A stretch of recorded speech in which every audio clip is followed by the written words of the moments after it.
All right. Hi, guys. So you've gone and you've picked up your composition books, and now we're going to get started. So right now, this is just a temporary cover. As you can see, I know we're working in leadership. We also have one for geography, my nice little smear here. Don't worry about it right now. We're actually going to be covering up our books later. So this is just a temporary. If you want to just fill in what it's for, that's fine. You can put your name on there. And it's really just a temporary holding until we decorate our front covers. We're not quite there yet. We will get to it, but not quite yet. So let's go ahead and get started. The first thing we need to do is add our key. So you'll notice I worked on my leadership journal key already, and I gave you guys a couple of tips and strategies. So I want to kind of highlight those to let you know what you guys can do. So the first thing you'll say, wow, Miss Wolniski is an excellent artist. And I want to tell you, I am not an excellent artist.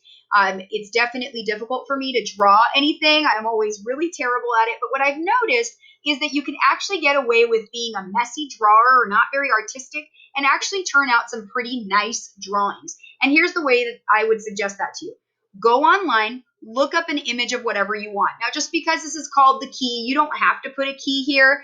I just went that route, but you can easily put anything you want. You can decorate it however you want. You just want to highlight the fact that this is your key. And you can use any theme if you want a running theme of anything else. Like you'll see, I'll be using the cactus theme a lot because that's what my classroom was decorated as. But you'll see you can pick anything you want. There really is no right or wrong answer here. Just obviously be school appropriate. That's all that is important. But other than that, it really is free reign.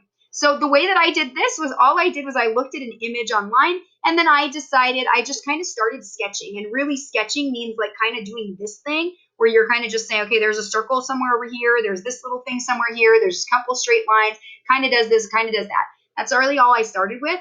And then what I used for the next task, after you do a pencil sketch, you go ahead and just trace it out with a nice marker to make all of the little sketch lines go away. And so that's the first thing I did there. The next thing, in looking at the writing, I do not have pretty writing. You'll see my writing is generally very chicken scratchy. That's just kind of what I do. I learned that in college when I was trying to copy what the professors were saying and writing it down really quickly. But when you have to kind of write nicely, you actually can. And everybody can do this. You don't need to be a perfectionist or have great writing. In fact, all you need to be able to do is go to this website. It is 1001freefonts.com. And you can go ahead and head over there. And what you can do is actually type in whatever you want to write out, and it will give you a sampling. You do not need to download it. I'll show you in class where to access that. But please refer back to 1001 Free Fonts. There's other websites also. I use that one in particular. I find it's very easy for me to go in there and use it. So feel free to use whatever you want. But this is something that I found very, very useful, especially using your Chromebooks.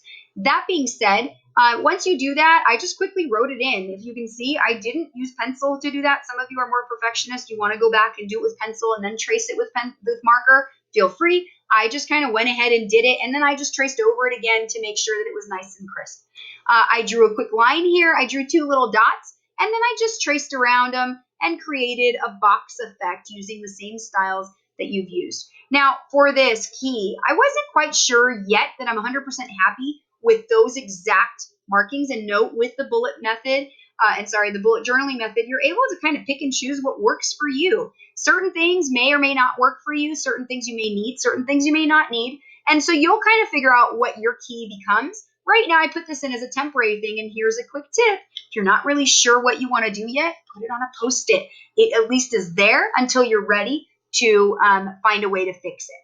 So we're going to move on.